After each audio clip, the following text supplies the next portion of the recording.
ஹரஹர சங்கர ஜெய ஜெயசங்கர.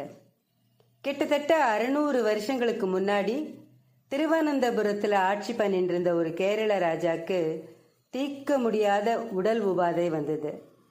எத்தனையோ வைத்தியம் பண்ணி பார்த்தாச்சு, ராஜ வைத்தியம்தான். ஆனால் வியாதி கொஞ்சம் கூட குணமாகலை. அந்த ராஜா வியாதியோட கொடுமை தாங்க முடியாமல் ரொம்ப கஷ்டப்பட்டார். இந்த வியாதி எப்படி குணமாகும்னு தெரியலையே, கடவுளே நீதான் கதின்னு ஒரு நாள் ராத்திரி பகவானையே பிரார்த்தனை பண்ணிட்டு அப்படியே தூங்கிட்டார். அப்போ அவருக்கு ஒரு கனவு வந்தது. கனவுல ஆகாசத்துக்கும் பூமிக்குமா ஒரு பெரிய ரூபம் வந்தது. அது அந்த ராஜா கிட்ட, ராஜாவே உனக்கு வந்திருக்கிறது கர்மரோகம். இதுக்கு முன்னாடி ஜென்மங்கள்ல நீ பண்ணின பாவம் வியாதியா வந்திருக்கு. இதை நீ அனுபவிச்சு தான் தீர்க்கணும். மருந்துக்கு இந்த வியாதி கட்டுப்படாது. ஆனால் ஒன்று பண்ணலாம், எள்ளால் ஒரு பொம்மை பண்ணி அதுக்குள்ள தங்கத்தை நிரப்பு. அதை ஒரு பிராமணன் தானமாக வாங்கிண்டா உன்னோட கர்மா உன்னை விட்டு அவனுக்கு போயிடும், நீ தப்பிச்சிடுவ. அவன் நல்ல மந்திர சக்தி உள்ளவனாக இருந்தா இந்த ரோகம் அவனை பாதிக்காது. எது எப்படி இருந்தாலும் அவனுக்கு உன் கர்மாவை கொடுக்குற பாவம் உனக்கு வரக்கூடாதுங்கிறதுக்காக தான் எள்ளு பொம்மையில் தங்கத்தை ரொப்பி வைக்க சொன்னேன் அப்படின்னு சொல்லிட்டு மறைஞ்சு. பொழுது விடிஞ்சுது. ராஜா எள்ளில் பொம்மை பண்ணி அதுக்குள்ள தோரம்பருப்பு மாதிரியான தங்க மணிகளை கொட்டி நிரப்பி வச்சான். தான சமாச்சாரத்தை பிராமண மகாஜனங்களுக்கு ஒளிவு மறைவில்லாமல் தெரியப்படுத்தினான். ஆனால் அந்த தானத்தை வாங்கிக்க யாரும் விருப்பப்படலை. தங்கத்துக்கு ஆசைப்பட்டு நம்ம மந்திர சக்தியை பணைய வைக்க முடியுமா? நம்ம மந்திர சக்தி என்னன்னே நமக்கு தெரியாது. மந்திர சக்தி போராமல் போயிட்டா நம்ம உயிரையே பணைய வைக்கிற மாதிரி ஆயிடும். அதுக்கப்புறம் வாழ்க்கை பூரா யார் கஷ்டப்படுறதுன்னு எல்லாருக்கும் பயம். அதனால் யாருமே தானம் வாங்கிக்க தயாராக இல்லை. ராஜாவால் இந்த வியாதியோட உபாதையை தாங்கிக்க முடியல. வெளியூர் வெளி ராஜ்யங்கள்ல இருந்தாவது யாராவது வரமாட்டாளாங்கிற நப்பாசையில் 4 திக்குலையும் தண்டோரா போட ஆள் அனுப்பினான். இதனால கேரள ராஜாவோட விஷயம் கர்நாடக ராஜ்யத்தையும் எட்டித்து. நல்ல மந்திர சக்தியும் தைரியமும் உள்ள ஒரு கன்னட பிரம்மச்சாரி தானம் வாங்கிக்கிறதுக்காக திருவனந்தபுரம் வந்தான். ராஜாவுக்கு சந்தோஷம் தாங்க முடியல. எள்ளு பொம்மையை பிரம்மச்சாரிக்கு தாரவாத்து கொடுத்தான். அந்த பிரம்மச்சாரி அந்த பொம்மையை தானம் வாங்கிட்ட உடனேயே ராஜாவுக்கு நோய் குணமாயிடுது. அப்போ ஒரு அதிசயம் நடந்தது. ராஜாவோட பூர்வ ஜென்ம பாவம் காலபுருஷன்கிற மூர்த்தியா அந்த பொம்மையில பிராண பிரதிஷ்டை பண்ணப்பட்டிருந்தது. அதனால அந்த பிரம்மச்சாரி கிட்ட அந்த பொம்மை பேசித்து.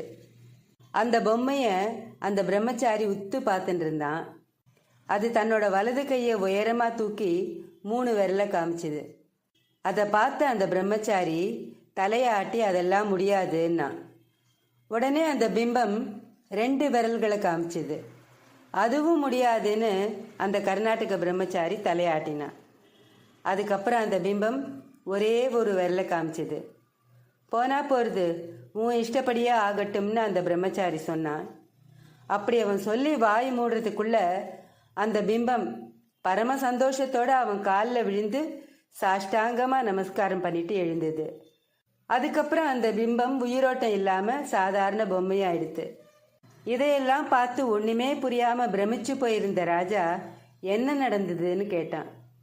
ராஜாவையும் மற்ற பரிவாரங்களையும் பார்த்து அந்த பிரம்மச்சாரி, நான் அந்த பிம்பத்தை உத்து பார்த்து உனக்கு என்னோட மந்திர ஜபத்தில் எவ்வளவு பலனை கொடுத்தா நீ என்னை பாதிக்காமல் போவேன்னு மானசீகமாக கேட்டேன். அவன் ஒரு நாளைக்கு 3 வேளையும் பண்ணுற சந்தியாவந்தனத்தோட பலனை கொடுத்தா போயிடுறேன்னு 3 விரலை காமிச்சுது. அவ்வளோ பெரிய பலனை கொடுக்க முடியாதுன்னு சொன்னேன். அப்படின்னா 2 வேளை பலனையாவது கொடுன்னு கேட்டு 2 விரலை காமிச்சுது. அதுவும் அதிகம்னு சொன்னேன். கடைசியில் ஒரே ஒரு விரலை காமிச்சு 1 வேளை பலனை கொடுன்னு கேட்டுது. அதை தான் போனா போகிறதுன்னு நான் தத்தம் பண்ணினேன்.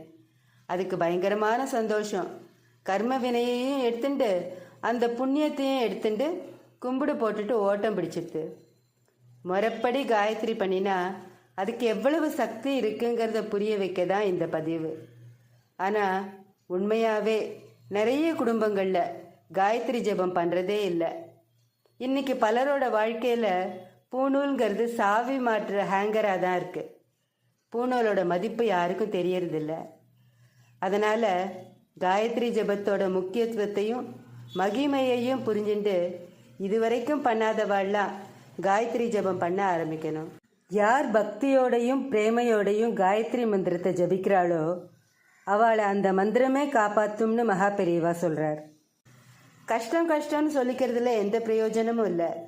அதுக்கான நிவர்த்தியை தேடணும். காயத்ரி ஜபம் பண்ணுறது மூலமாக நம்மளோட கஷ்டங்கள்லாம் போயிடும். இதை அனுபவத்தில் தான் புரிஞ்சுக்க முடியும்.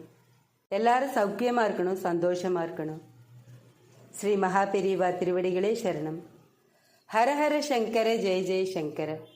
காஞ்சி சங்கர காமகோட்டி சங்கர.